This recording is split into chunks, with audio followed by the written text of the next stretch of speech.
যে 800 বছর এ মুসলমান ভারতবর্ষ কেন পৃথিবীকে চালিয়েছে, পৃথিবীকে শাসন করেছে, কিন্তু এই অবস্থায় মুসলমান লাঞ্ছিত, মুসলমান মার খাচ্ছে, মুসলমান পদদলিত হচ্ছে। এর একটাই কারণ। কারণটা কি? মুসলমান রাসূলুল্লাহর সুন্নাতকে ছেড়ে দিয়েছে, রাসূলুল্লাহর রেখে যাওয়া আদর্শকে অস্বীকার করেছে। এরা ফলো করে কাদের? নায়ক নায়িকা, গায়ক গায়িকা, এদেরকে ফলো করে। এরা রাসূলুল্লাহকে ফলো করে না। তার জন্য আজ সমাজে মুসলমান লাঞ্ছিত, বঞ্চিত, অপমানিত। যদি আমরা রাসূলুল্লাহর আদেশকে অনুসরণ করতে পারি তাহলে আমরা সফলতা পাবো। রাসূল পাক সাল্লাল্লাহু আলাইহি ওয়াসাল্লাম যখন দুনিয়া থেকে বিদায় নিয়ে চলে যাবেন, একেবারে শেষ সময়, রাসূলুল্লাহর শেষ রেখে যাওয়া আমাদের জন্য যে সুন্নাত, সেটি হলো কি জানেন? জানেন? সেটা হলো অন্য কিছু নয়, সেটা হলো মেসওয়াক। রাসূলুল্লাহ যখন বিদায় নিয়ে চলে যাবে, আল্লাহ নবী যখন দুনিয়া থেকে বিদায় নিয়ে চলে যাবে, নবী আমার বড় যায়েব, নবীর শরীরটা বড় অসুস্থ। আল্লাহ নবী ওই সময় আমাদের আম্মা জান আয়েশা সিদ্দিকা রাদিয়াল্লাহু তাআলা আনহাকে ডাক দিলেন, ও বিবি আয়েশা, এদিকে এসো, এদিকে এসো। আমি রাসূলুল্লাহ আমার মেসওয়াকটা এনে দাও। আল্লাহ নবী আমাদের আম্মা জান আয়েশা সিদ্দিকাকে ইশারা করে করে বললেন, ও বিবি আয়েশা, আমার মেসওয়াকটা এনে দাও, এনে দাও। আমার রাসূলুল্লাহ বড় যায়েব, বড় অসুস্থ। আমাদের বুবুজান ফাতেমাতুজ জাহরা রাদিয়াল্লাহু তাআলা আনহু দরজার পাশে গিয়ে দাঁড়িয়ে আছে। বুবুজানের চোখ দিয়ে, বুবুজানের চোখ দিয়ে পানি টোসা গড়িয়ে গড়িয়ে পড়ে। আমার রাসূলুল্লাহর লক্ষ্য পড়ে গেল দরজার সামনে আমাদের বুবুজানের দিকে। ওই সময় নবী আমাদের বুবুজান ফাতেমাতুজ জাহরাকে লক্ষ্য করে বললে, ও বেটি ফাতেমা, কেন কাঁদো মা, কেন কাঁদো? এদিকে এসো মা, তোমার চোখে কেন পানি, কেন কাঁদো মা তুমি? এদিকে এসো। ইশারা করে আমাদের বুবুজানকে কাছে ডাকলেন। আমাদের বুবুজানকে কাছে ডেকে কানে কানে কি যেন একটা বললেন। বুবুজান কিছুক্ষণের জন্য চুপ হয়ে গেল, মিষ্টি মেরে একটা হাসিও দিয়ে দিলে। আমার নবীর ইন্তেকালের সময় দেখছেন আমাদের বুবুজান ফাতেমাতুজ জাহরা, নবীজির কলিজার টুকরি, আমাদের বুবুজানের চোখ দিয়ে পানি পড়ছে। ওই সময় নবী বলছে, ফাতেমা, তোমার চোখে পানি কেন? এদিকে এসো মা, তুমি কেন কাঁদো তুমি? আমাদের বুবুজানের কানে কানে কেন কি একটা বললেন। বুবুজান একদম চুপ চুপ হয়ে মিষ্টি মেরে বুবুজান হেসে উঠলেন। ওই সময় আমাদের আম্মা জান আয়েশা সিদ্দিকা রাদিয়াল্লাহু তাআলা আনহা জিজ্ঞাসা করলেন, এ বেটি ফাতেমা, এতক্ষণ তুমি কাঁদছিলে, এতক্ষণ আমি দেখছিলাম তোমার চোখে পানি, তুমি ওখানে দাঁড়িয়ে দাঁড়িয়ে কাঁদছিলে। তোমার আব্বাজান বিশ্বনবী তোমার কানে কানে কি এমন কথা বললো? ও আমার মেয়ে ফাতেমা, তোমার কান্নার পরিবর্তে মুখ দিয়ে হাসি এসে গেল। ওই সময় বুবুজান বলেছিল, ও আম্মাজান, আব্বাজান আমার কানে কানে অন্য কিছু বলেনি। আমার আব্বাজান বিশ্ব নবী আমার কানে কানে বলে দিলেন, ফাতেমা কাঁদো কেন মা, কেঁদো না মা, কেঁদো না, অতি শীঘ্র তোমার সঙ্গে আমার দেখা হবে। এই আওয়াজটা যখন আমার আব্বাজান আমার কানে বলে দিলেন, আমি ফাতেমা বুঝে গেলাম আব্বাজানের পরে সিরিয়ালটা আমি ফাতেমা আমার। তাই আমি ফাতেমা একদম চুপ হয়ে গেলাম, কারণ আব্বাজানের সঙ্গে আমার খুব শীঘ্রই দেখা হবে।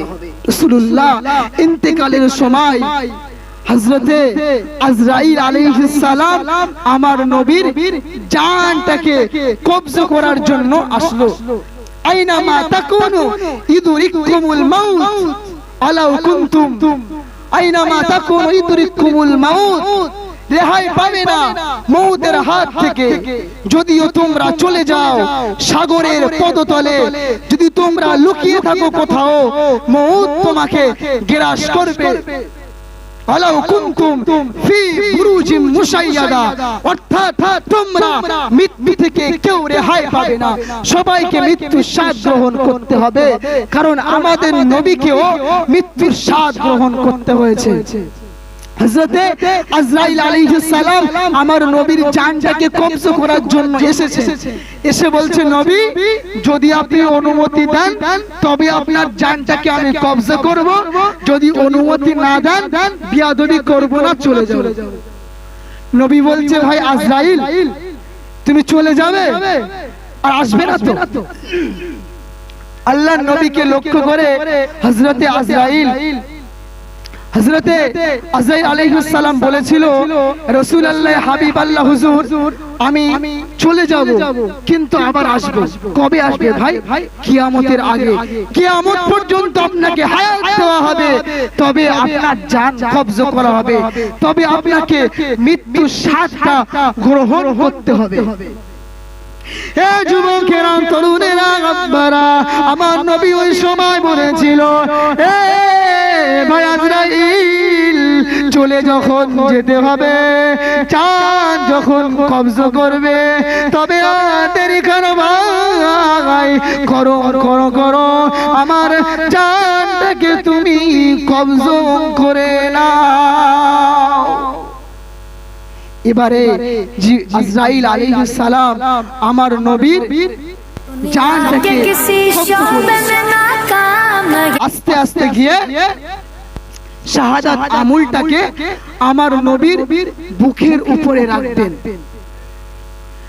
বুকের উপরে যখন রাখতে যাবে, আজরাইল আলাইহিস সালাম প্রথমবার হাত দিলেন, হাত পিছিয়ে নিলেন, দ্বিতীয়বার হাত দিলেন, হাত পিছিয়ে নিলেন, তৃতীয়বারের মাথায় আমার নবী বলে, ভাই আজরাইল অমন কেন করো ভাই, তোমার কাজ তুমি শুরু করো, তুমি আমার জানটাকে কবজা করে নাও।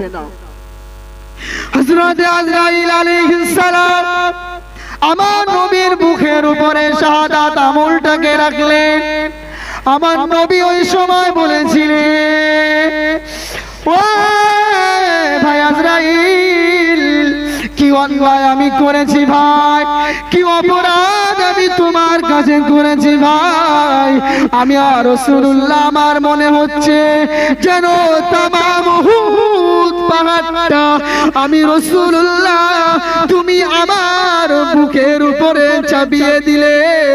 ও ভাই আজরাইল কি অন্যায় আমি করেছি ভাই, কি অপরাধ আমি করেছি। আল্লাহর নবীকে লক্ষ্য করে ওই সময় আজরাইল আলাইহিস সালাম বলেছিলেন, ইয়া রাসূলুল্লাহ, ইয়া হাবিবাল্লাহ হুজুর, আমি আপনার বুকের উপরে শাহাদাত আমলখানা দিয়েছি গো নবী, আমি আপনার বুকের উপরে উহুদ পাহাড় চাপাইনি গো নবী, আমি আপনার বুকের উপরে শাহাদাত আমলটাকে দিয়েছি। নবী বলে, ভাই আজরাইল আমার গুনাহগার উম্মত উম্মতি, আমার উম্মত উম্মতি বড় গুনাহগার। আমি নবী আমার মরণের কষ্ট যদি এমন হয়, না জানি আমার গুনাহগার উম্মত উম্মতির মরণের কষ্ট কেমন হবে। ও ভাই আজরাইল, আমার উম্মত বড় গুনাহগার ভাই, যত কষ্ট আছে তুমি আমার উপরে দিয়ে দাও ভাই আজরাইল, তবে তুমি আমার গুনাহগার উম্মত উম্মতিকে কষ্ট দেবে না। নবী বলছে ভাই আজরাইল, তুমি যত কষ্ট তোমার আমাকে দাও, তবে আমার উম্মত উম্মতি বড় গুনাহগার, ওদেরকে যেন তুমি কষ্ট দেবে না।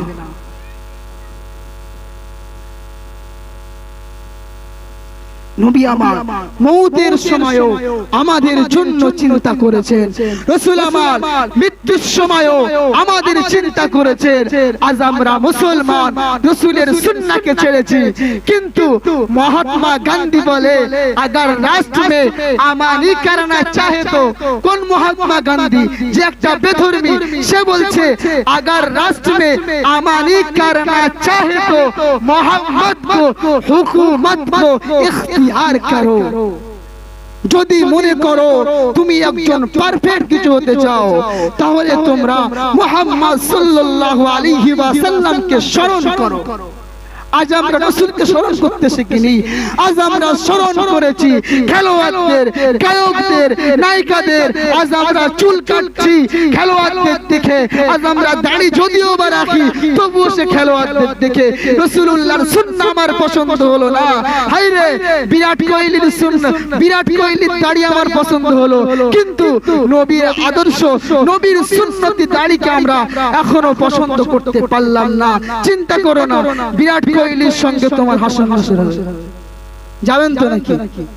রাসূলুল্লাহকে যদি মহব্বত করতে পারি, রাসূল বলে মান আহাব্বা সুন্নতি ওয়া মান আহাব্বানি ফাকাদ আহাব্বানি কানা মাই ফিল জান্নাহ।